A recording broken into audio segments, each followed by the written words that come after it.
Siya yung pinakaunang bilyonaryo or naging bilyonaryo sa pamamagitan ng pagsusulat. So, kilala siya sa pangalang J.K. Rowling. Siya at sumikat siya dun sa sulat niya na Harry Potter. Pero alam niyo ba na bago sumikat yung novel niya na Harry Potter ay dose-dose ng beses na tinanggihan yung nobela niya.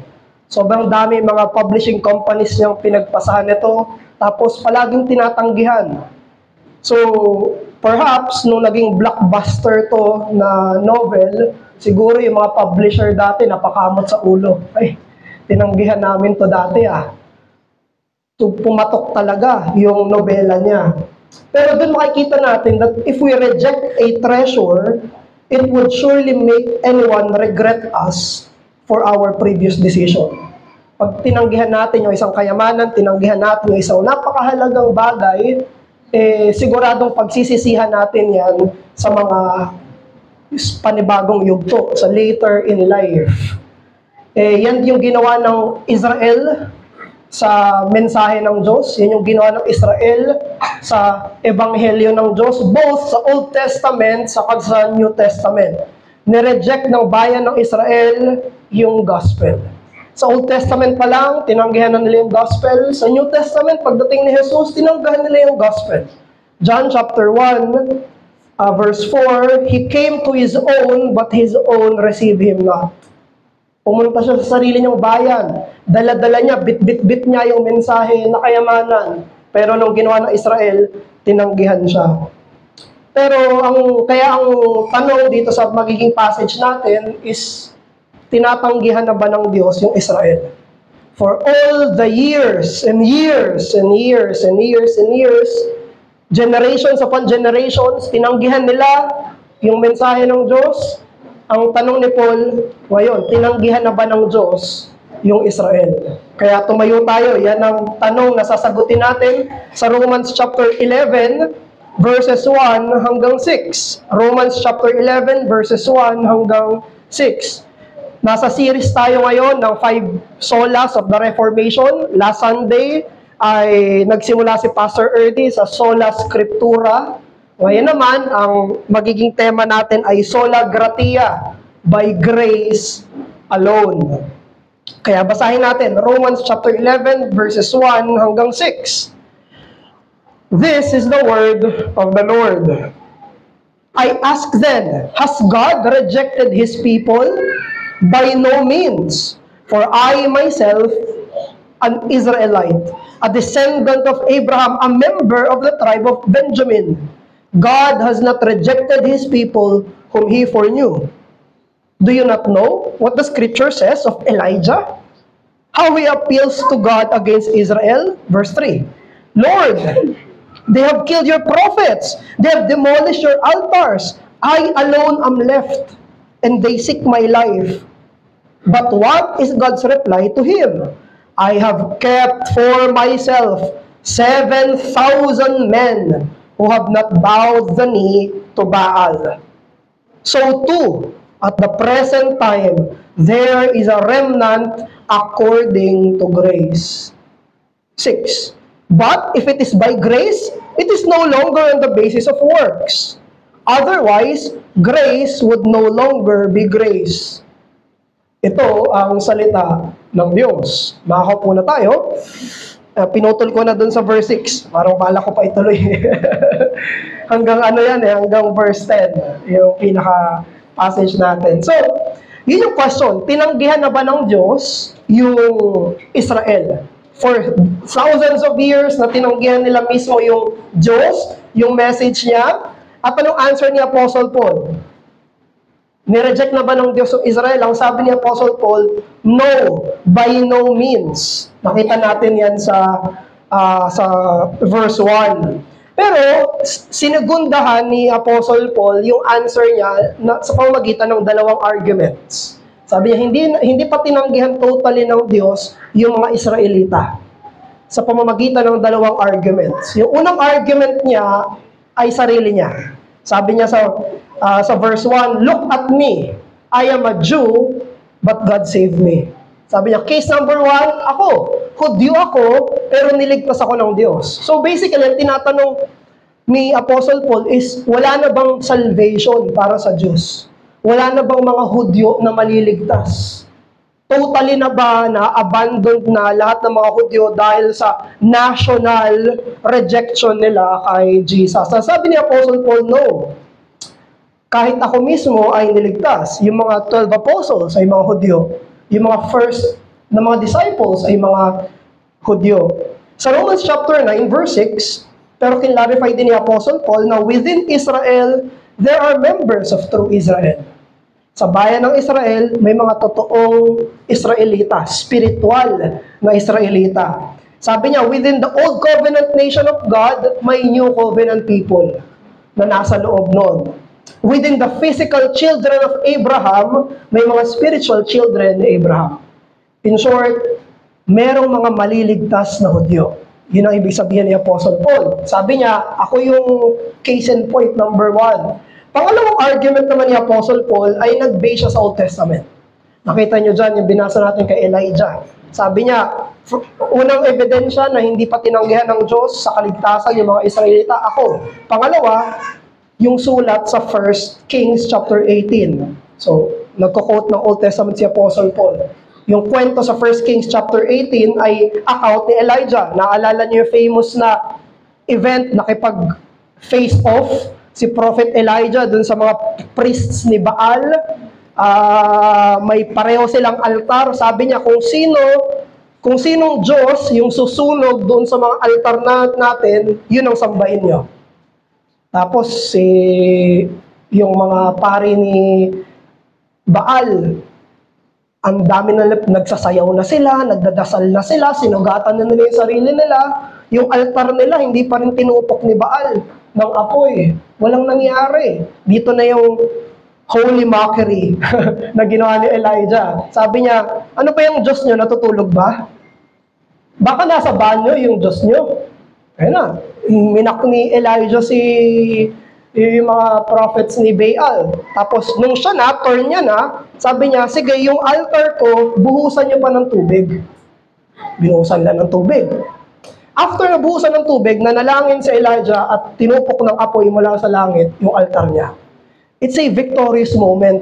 Napakita talaga na ang tunay na Diyos ay si Yahweh at hindi si Baal. At pinagpapatay yung mga pari ni Baal. However, ganito naman talaga kadalasan yung nangyayari. After a seemingly victorious spiritual event, doon papasok yung discouragement.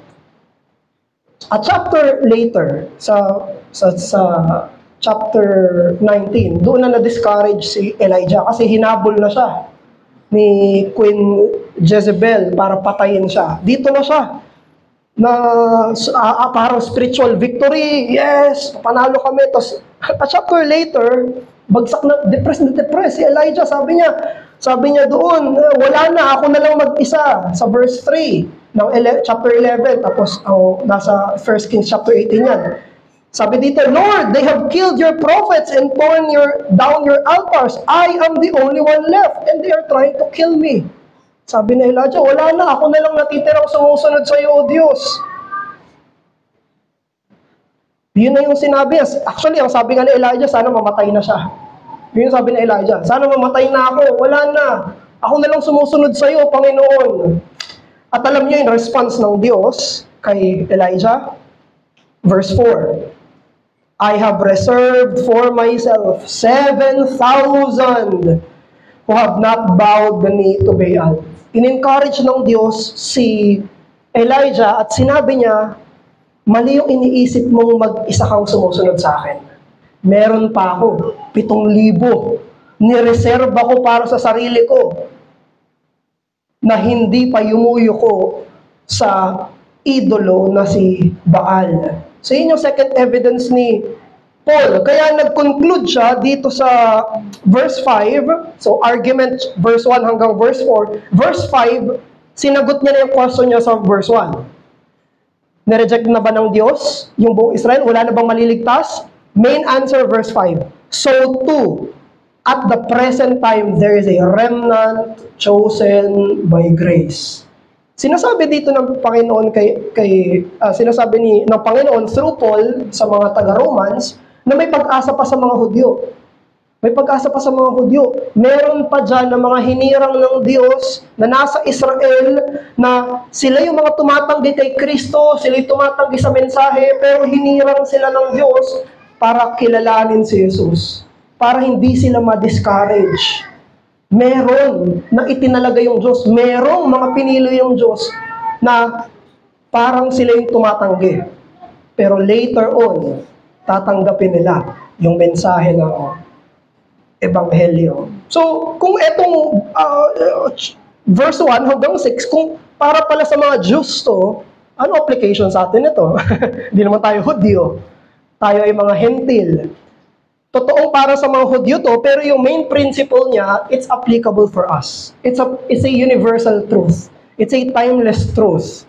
Na sa atin, kahit hindi tayo Jewish Christians, we have the same encouragement doon sa biyaya ng pagpili ng Diyos para sa kanila na mga dating tumatanggi. Marami tayo. Isa tayo sa mga tumatanggi dati. Pero dahil sa pagpili ng Diyos, kumilala tayo. At marami tayong kilala na tumatanggi ngayon. At we have the same question like Elijah. Sabi natin, Panginoon, tinanggihan mo na ba itong mga taong to? Wala na bang pag-asa itong mga specific names and faces in my mind? Wala na ba sila pag-asa? Hanggang mamatay sila, tatanggihan ba nila si Jesus? Pwedeng yun yung same question natin. Katulad ng heart ni Paul para sa kababayan niya ng mga taga-Israel. And that's an encouragement for us. There is a remnant according to grace. May mga hiniwalay, hindi totoong ikaw lang. Hindi totoong tayo lang. Meron pa na mga hinirang sa biyaya. Kaya yun yung mensahe natin ngayong hapon na to for our second sermon sa 5 solas. This is sola gratia. It is by grace alone whereby God has chosen a people for salvation who previously rejects Him. Dahil sa biyaya lang, kaya namimili ang Diyos ng mga taong dating tumatanggi sa Kanya para sa kaligtasan. Ito yung mga dating tumatanggi, pero dahil sa paghirang ng Diyos, dadalin sila sa kaligtasan. Kaya may mga makaklarify sa atin dito sa usapin ng paghirang, pero yun yung basic definition ng paghirang ng Diyos. Namimili siya ng mga tao para sa kaligtasan na silang dating mga tumatanggi. That's a basic definition ng kung hindi sila pinili ng Diyos, tatanggi sila buong buhay nila. Pero dahil sa pagpili ng Diyos, may pag-asa. Na may mga tatanggap na makakapag-encourage sa atin. Kaya if we will elaborate it further, ano ang nakaka-encourage sa saving election? Anong nakaka-encourage dito? Bakit nakaka-encourage para sa isang demotivated Elijah? Demotivated na mga listeners ni Paul para sa mga kababayan nila when it comes to salvation. What is so encouraging about saving election? So may dalawang answer dyan. Una, because of the number of the elect. Una, number of the elect. Pangalawa, the nature of the elect. Ito yung dalawang encouragement from the grace of election. Ang bilang ng mga hinirang at ang kalikasan ng mga hinirang. Now, sa Old Testament reference ni Apostle Paul, akala ni Elijah nag-iisa siya. Wala siyang ibang makita. Walang observable sa paningin niya, sa vicinity niya, na tumatanggi kay Baal. Kahit saan siya tumingin, sumasamba kay Baal. Wala siyang makita na sinasamahan siya para sundin yung nag-iisa at tunay na Diyos.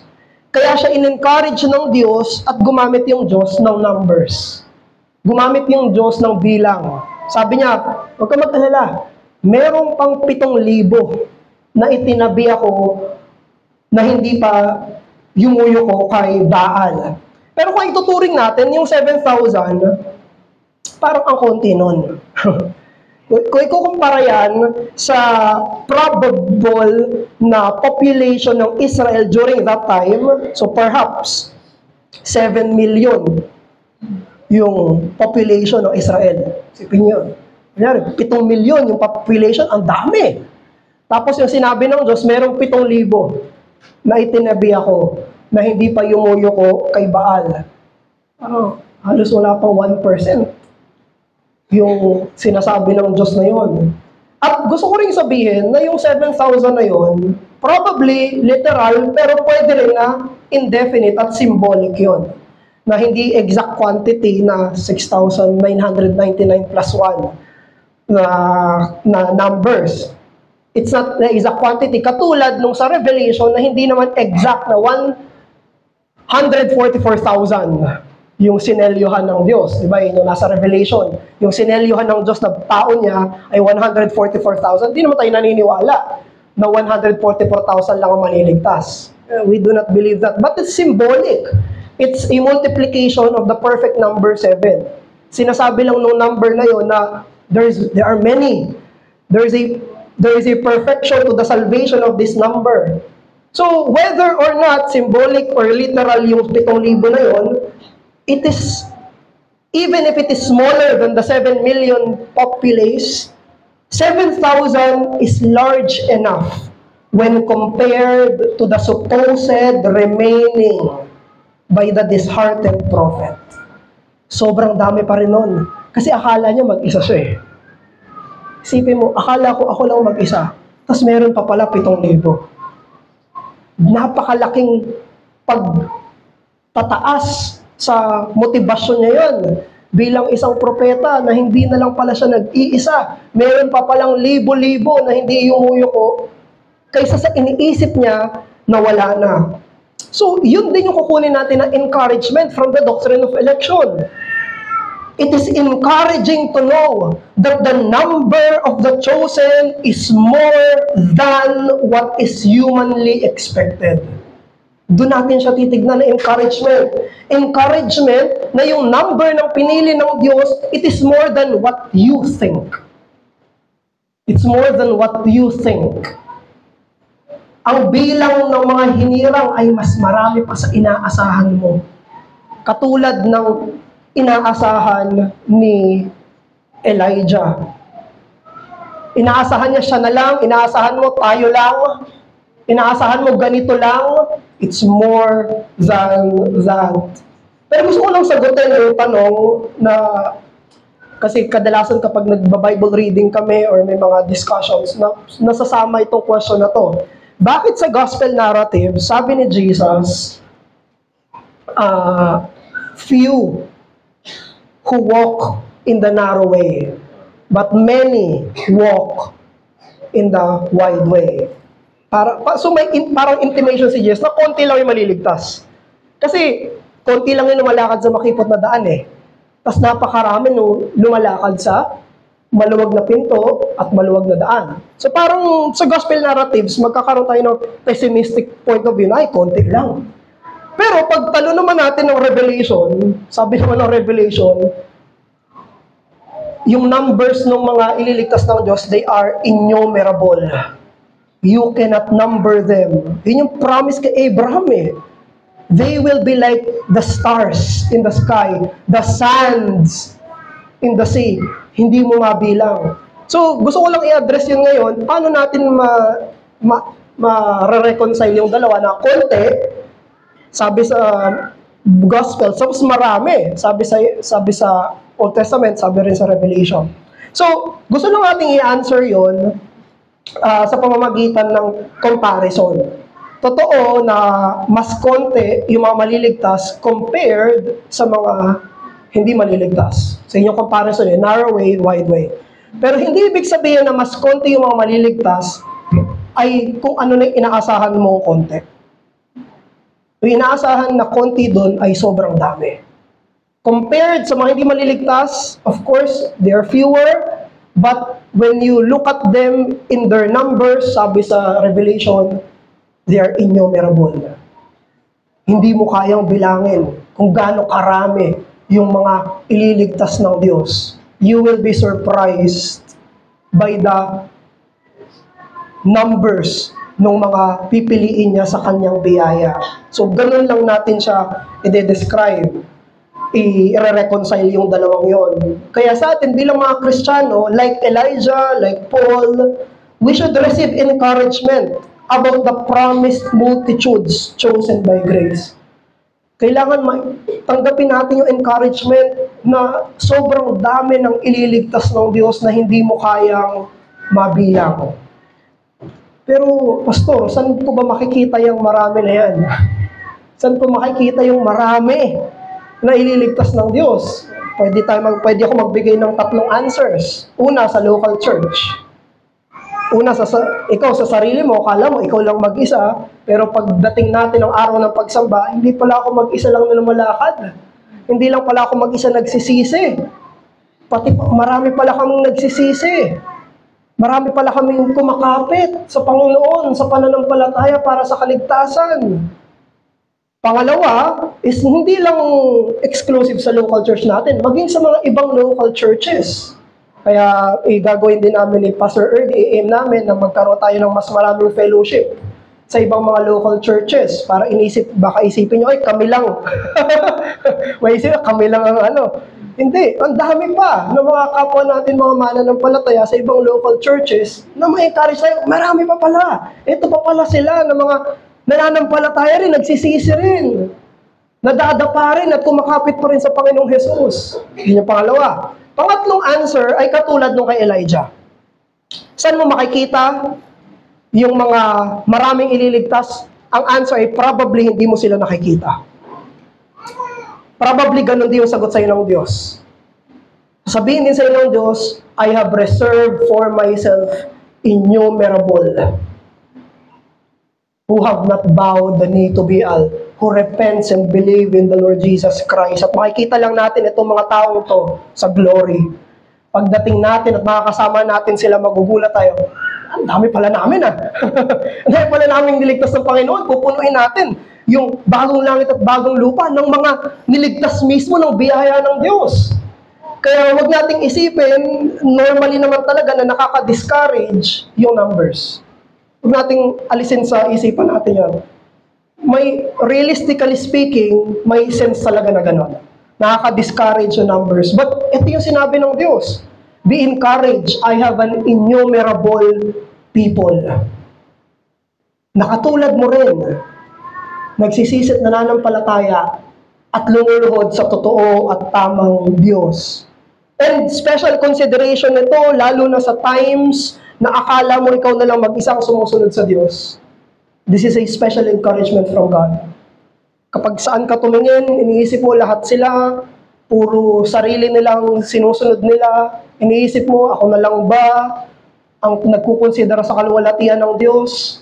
Sila, puro kaluwalhatian nila, iniisip nila. Sila, mga hindi nagsisisi, ako na lang ba natitira na nagsisisi sa kasalanan ko? Na ayaw sa kasalanan, gusto sa kabanalan, si Kristo ang hari. Pag sa mga special cases na ganon, katulad ni Elijah, maging special encouragement sa iyo yan. Hindi totoo yan. Hindi ikaw lang. Marami pa yung nireserba ng Diyos sa biyaya niya na nagsisisi, nananampalataya, at lumalakad sa makipot na daan. Kilala natin si Athanasius.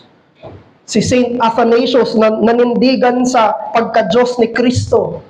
Habang yung karamihan ng mga Christian churches sa panahon nila, tinatanggi na Diyos si Hesus Kristo. Kaya dun lumabas yung kataga ni Athanasius na Athanasius contra mundum. Athanasius against the world. Kung lahat kayo, hindi kayo mananalig, sasamba at mangungumpisal na si Kristo'y Diyos, maninindigan ako kahit mag-isa ako. Doon lumabas yung kataga na Athanasius contra mundum. Majority is denying the deity of the Lord Jesus Christ. But he stood. He stood even if he is alone. Ganon din naman tayo, di ba? Kahit na despite our numbers, we should stand on the truth. Kahit gaano ka kakonti, kahit mag-isa ka na lang, kailangan mo manindigan sa katuruan ni Jesus.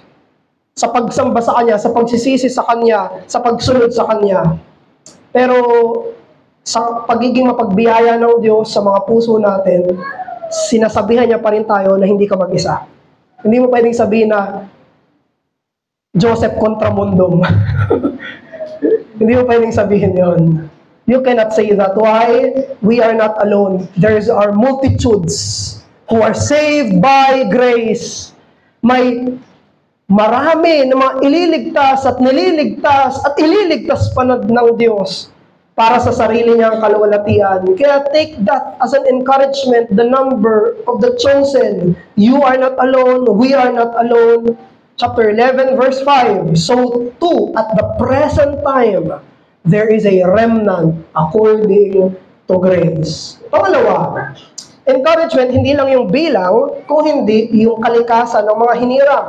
Yung nature ng mga hinirang. Napaka-explicit sa verse 5, na ang ibig sabihin ni Paul, nung sinabi niya na may remnant according to grace, they will repent and believe in Jesus. So, yun yung sense ng sinasabi niya.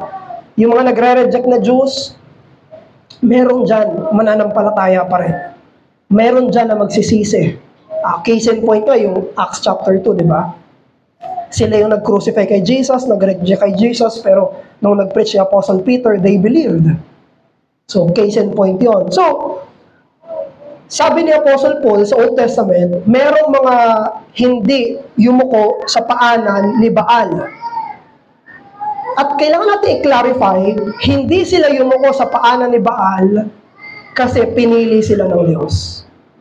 It's not the reverse. Gusto natin i-clarify regarding sa election, doctrine of election. The doctrine of election is not favoritism. Pag sinabi natin favoritism, may magandang nakita sa'yo, kaya ka favorite.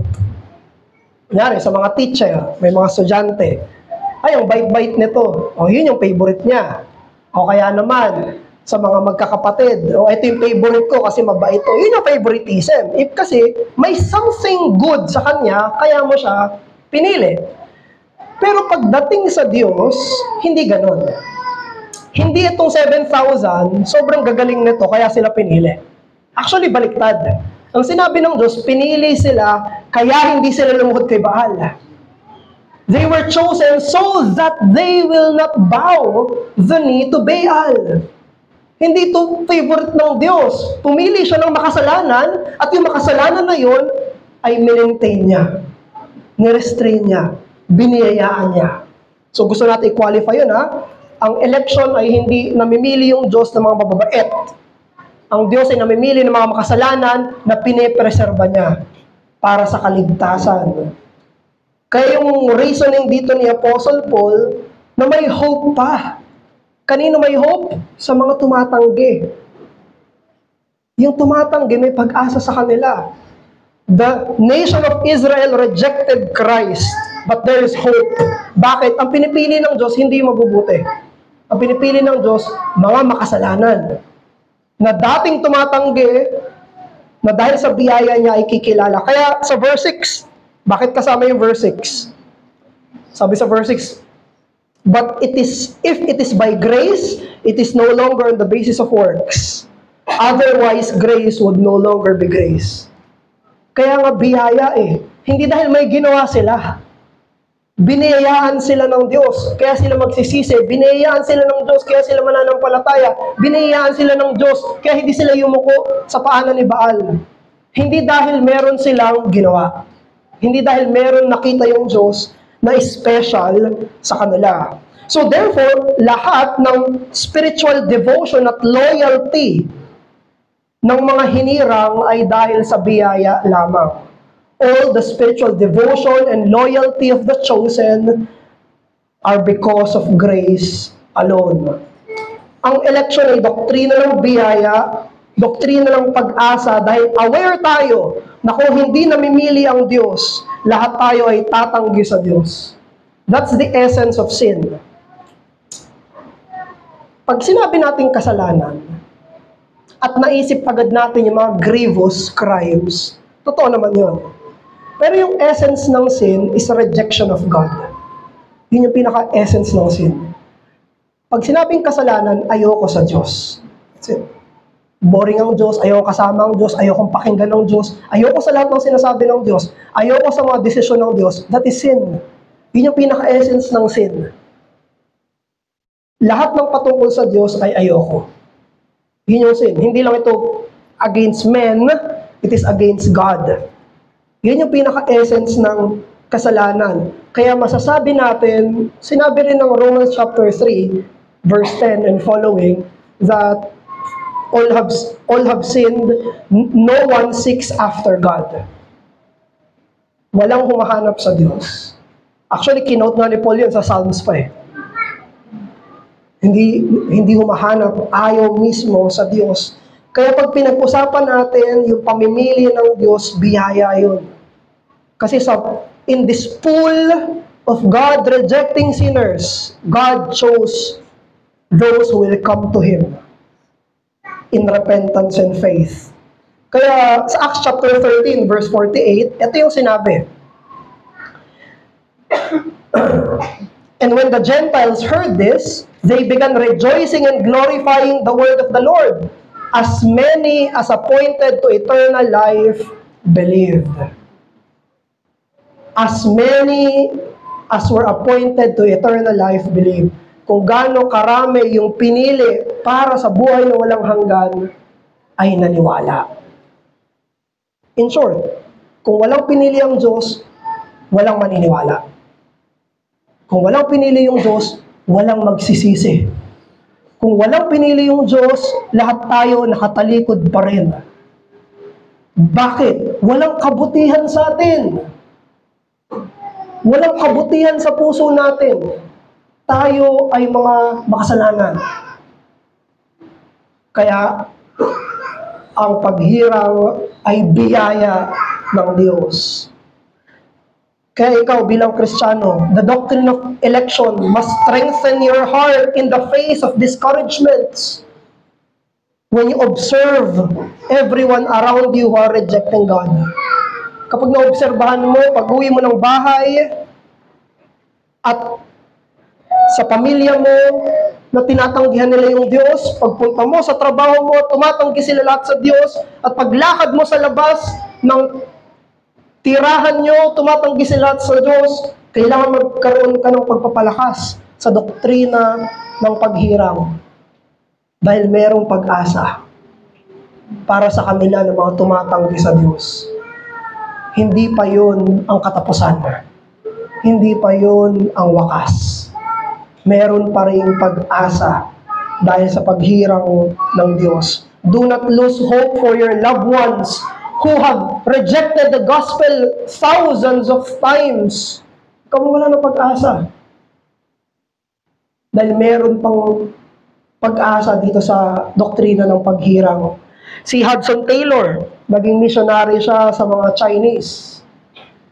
Si Adoniram Judson, naging missionary siya sa mga Burmese. Si Calvin, naging missionary pastor siya sa Geneva at sa mga French refugees. Si William Carey, naging missionary siya sa mga Indians. Si John Peyton, naging missionary siya sa mga tribes ng South Pacific. At sobrang dami pa. Pero anong nagpatibay dito sa mga ito? Sa kaliwat kanan ng mga rejection sa ministries nila ng gospel.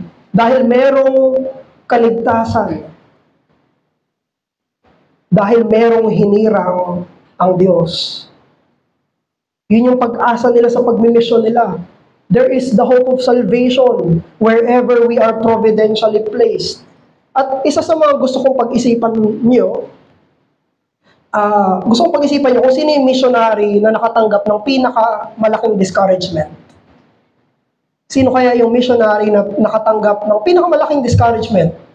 At sino rin yung missionary na nakatanggap ng umaasa talaga dun sa encouragement na may pinili yung Diyos?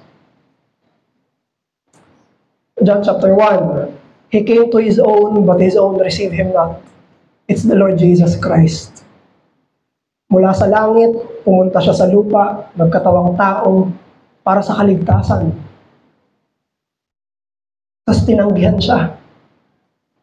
Tinanggihan siya ng paulit-ulit. Meron mga sumunod sa kanya.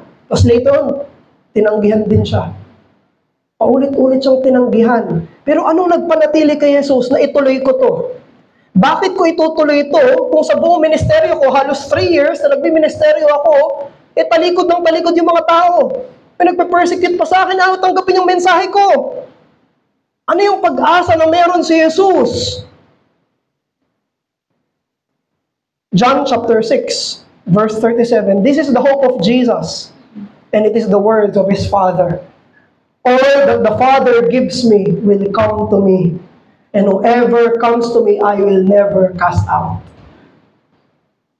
Pag-asa ni Jesus ay sa pangako ng Ama niya na meron siyang pinili na ilalapit sa Kanya. Isipin yun, sa human life ni Jesus, ang daming tumatanggi talaga sa Kanya. Pero ang pag-asa niya, hindi, lalapit yan. Hindi, mananampalataya, hindi magsisisi, hindi babalik yan. Bakit? Sabi ng Ama ko. Sabi ng Ama ko. Kaya Kristiyano, sundan mo ang Panginoon mo. Follow your Lord. Persevere in your evangelistic works despite all the rejections. Daming beses na tinanggihan yung pagtatry mo ng family worship. Ilang beses tinanggihan yung imbitasyon mo sa church. Ang daming beses tinanggihan na makapag-Bible study sa inyo. Ang daming beses na may mga hints. Do not stop. Why?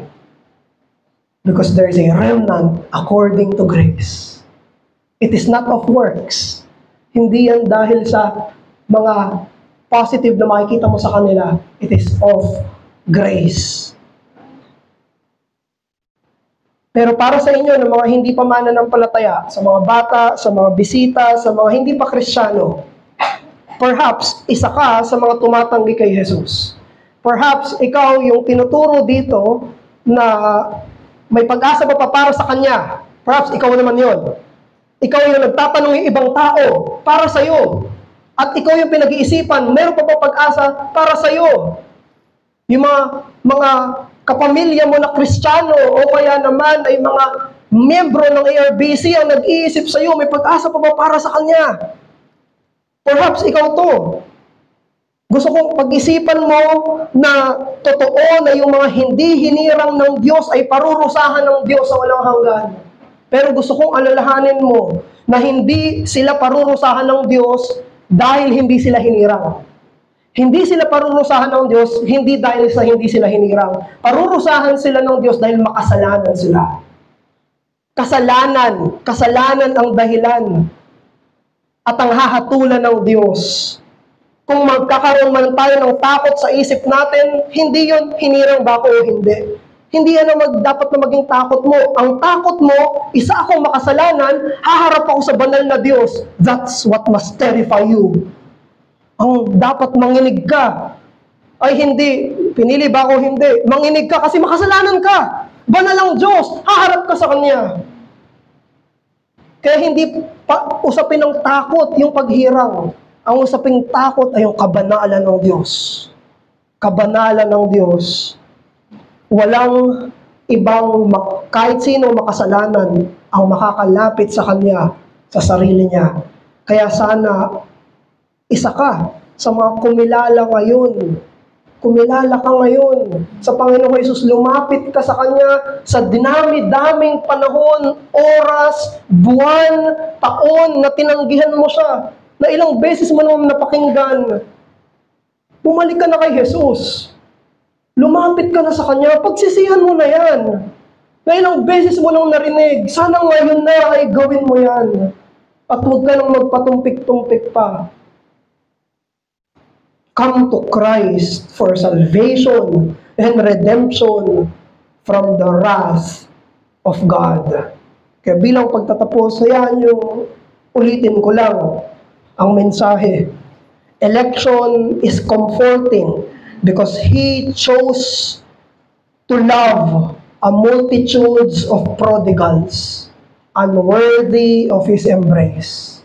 Ang paghihirang ng Diyos ay nakakapagpanatag dahil pinili niyang mahalin ang napakaraming alibugha na hindi karapat-dapat ng pagyakap niya, pero ginawa niya. Nalangin tayo, O Diyos namin, Ama, Anak, at Banal na Espiritu, pinupuri ka po namin sa katuruan ng biyaya ng sola gratia Ganon din po sa usapin ng paghirang. Niiling po namin na kapag pinag-isipan namin ang usapin ng paghirang, maging kalakasan sa amin to at hindi kabigatan. Maging pag-asa sa amin to at hindi takot. Dahil kung meron man kaming katatakutan, yun ay ang estado namin bilang makasalanan. At sa usapin ng paghirang, magkaroon kami ng pag-asa dahil may mga itinera ka na mananampalataya. Papuri po sa iyo, O Diyos, ikaw ay mabuti, mapagbiyaya, mamimili para sa kaligtasan. Sa pangalan ng Panginoong Hesus. Amen.